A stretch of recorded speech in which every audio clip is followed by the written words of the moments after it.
Which propaganda effort was so successful? People still believe it today?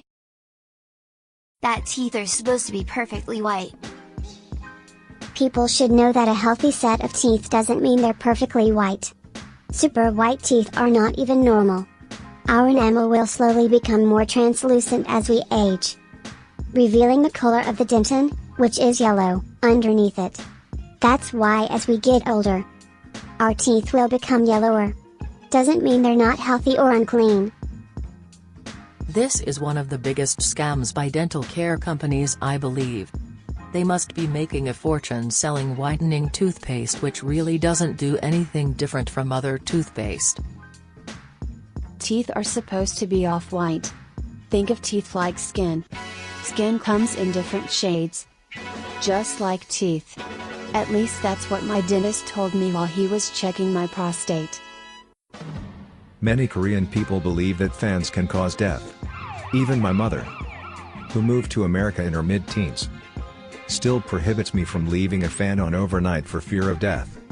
There is a conspiracy theory that the South Korean government spread this myth as propaganda to prevent energy overusage. But its origins are unknown. It's strange that many Koreans believe this myth, considering it is one of the most technologically advanced countries. I've heard also that some suicides are covered up by the police reporting that a fan was left on and blaming it on that, publicly at least. Not sure how true that is. It's a real danger. Remember John Lennon was killed by a fan. Carrots make your vision better. This rumor was started in World War II to hide the invention of radar. The public was told that Allied pilots found the German bombers during the Blitz because they had good eyesight because they ate their carrots. But in reality it was that the British had an early radar system in place that they did not want the Germans to find out about and bomb. That Napoleon Bonaparte was short. He was 5 feet and 7 inches tall, which might be a little bit on the shorter side by modern standards. But it was around the average height for people back then. The idea that he was short actually came from a British propaganda campaign to mock him. Also, due to starting out as an artillery officer, when he got higher rank, he sometimes liked to micromanage the cannons. A job meant for corporals. This earned him the nickname Little Corporal from his troops. It's a term of endearment. The Brits may have heard it and put more emphasis on the little part. The French measurement of a foot was equivalent to 13 of today's inches. So at 5 feet he was actually 5,5 or slightly above. The cheeky Brits knew this. That big curvy line of toothpaste with a Dairy Queen curl we've seen in every toothpaste ad. You don't need more than a pea-sized smear of paste on your brush. I always only use a little pea-sized, but I have also never really thought about the massive squeeze they put on the brush in the commercials. Lol. Do you think they did this so you go through their product faster, meaning you have to buy more? Columbus was the only person who believed the world was round. Literally everyone who could read knew that the earth was round. Nobody thought Columbus would fall off the edge. They thought his crew would starve to death before reaching the East Indies, and he totally would have. The reason that the Portuguese rejected Columbus' request for money and ships is because they calculated how far the East Indies were to the west based on the raw data provided by the works of Marco Polo. The Portuguese had a rough idea of how far Japan was to the west of Portugal. They knew how vast the combined Atlanto-Pacific Ocean was. Columbus was lucky that there was a new continent where he thought Asia was. Sugar companies paid the media to say that fat made you fat. I mean, all food in extreme amounts will put you on the heavy side. But sugar is the true villain here. There's a book written in the 80s, I think, called The White Death. The author was basically hounded almost to death by sugar companies and mocked and treated like scum for telling the truth. Diamonds is a symbol of eternal love. Also the belief that diamonds are rare, when in reality it's because they are artificially scarce. Musical notes. Every kiss begins with slaves. Musical notes. Apparently in the 80s KFC ran a Christmas-themed ad in Japan. and to this day the Japanese eat KFC on Christmas. When I was in Japan on Christmas, I won some dumb quiz at a party and they gave me fried chicken because they believed that was our traditional Christmas food. It was ridiculous and it is one of those really odd memories of mine. That if you ask if someone is a cop? If they are a cop they legally are required to say yes they are. Of course they aren't required to. That defeats the entire purpose of working undercover. Deleted. It's standard procedure while working undercover to say yes lol when asked if you're a cop. Bonus points for dabbing. When Edward Bernays, the father of public relations, literally renamed propaganda that we want people to think is not bad to public relations and advertising. And he literally admitted it in a book he made called Propaganda. Propaganda is, quite literally, just media that is attempting to persuade you. It might be honest or dishonest. But, no matter what, it is still propaganda. Nothing amazing about this to people who speak other languages. The Portuguese word for advertisements is literally propaganda. Nothing really insidious is connotated to it either. When we see a children's toy ad we just call it propaganda to bring kiddos, toy propaganda. Knuckle cracking gives you arthritis. If it did, I will make a living being the overly dramatic old white person in infomercials that can't pick up a bottle. And I'm only 31. The myth that Spartans threw unhealthy babies off mountains. This was Athenian propaganda. Actually, people from every polis would abandon babies if they felt like it.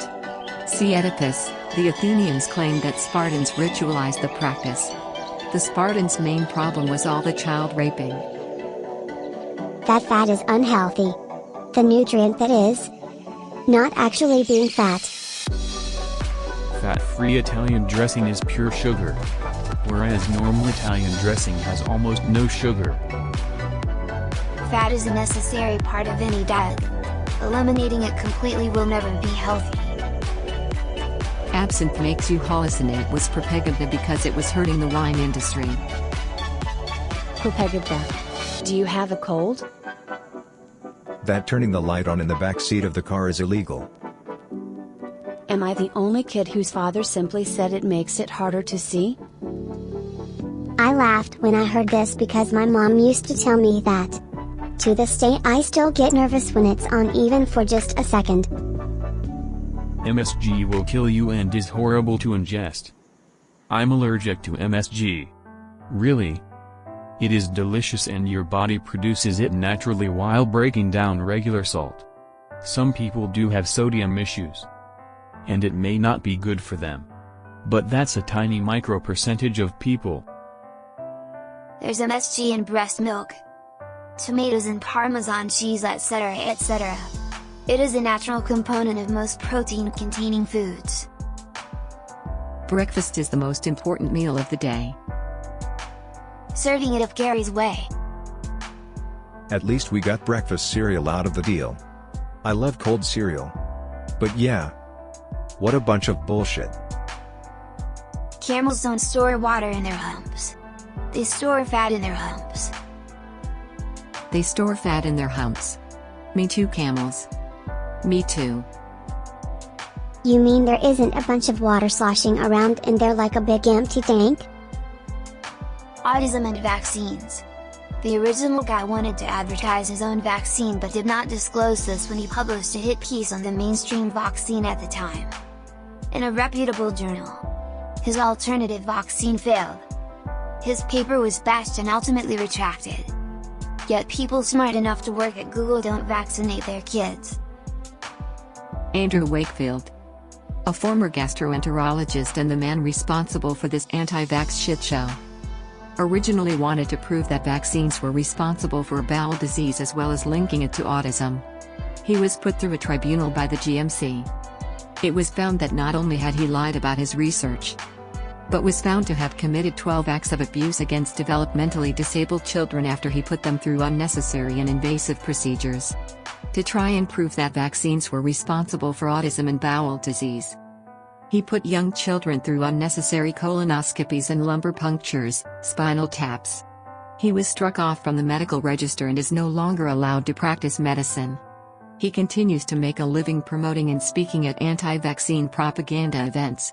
People should remember that.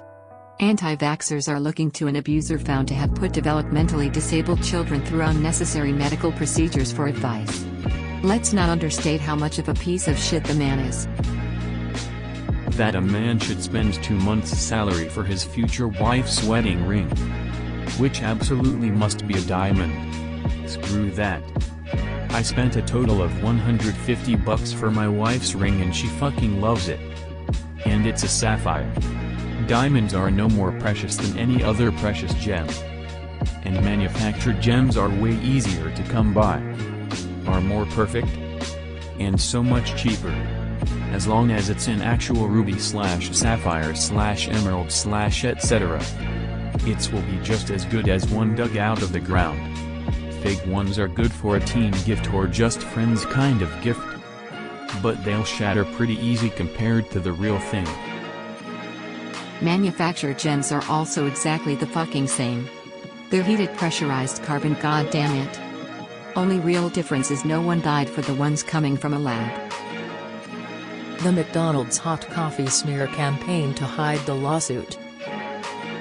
You mean normal people don't use 2/12 of water to make coffee? Lie detector tests are accurate. They're junk science at best. People. When the inventor of the device and procedures used is on record saying it's crap, we should probably listen.